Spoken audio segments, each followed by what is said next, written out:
Hola, em dic Esteve González i he guanyat el segon premi del Consejo General de l'Arquitectura Tècnica d'Espanya relacionat amb els projectes de final de grau.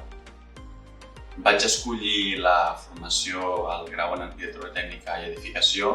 perquè tenia un interès per l'edificació en general i concretament per l'àmbit de la protecció contra incendis.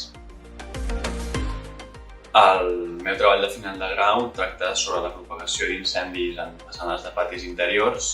que és un aspecte poc tractat des de l'àmbit normatiu. El cas més significatiu, o la part més significativa del treball, és la simulació d'un cas real d'incendi mitjançant eines de simulació computacional. Per aquest cas, s'han ajustat totes les variables que tenen a veure amb la propagació del foc, com són la geometria de l'espai, la temperatura, la pressió i la ventilació per tal de reproduir un incendi el més semblant possible al que va ocórrer a la realitat.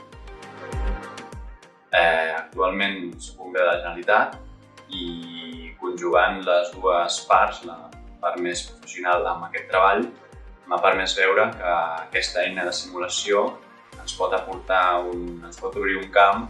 en l'anàlisi d'aquells incendis que no són habituals en nombre ni en freqüència, però que de manera puntual afecten un nombre elevat de persones o de béns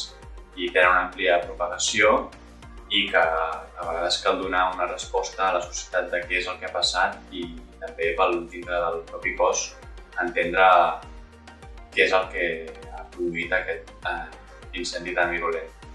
Aleshores, aquesta eina ens permetria establir patrons de comparació i validar si les mesures de protecció contra incendi actuals van en la línia en la que han estat plantejades i si les maniobres o les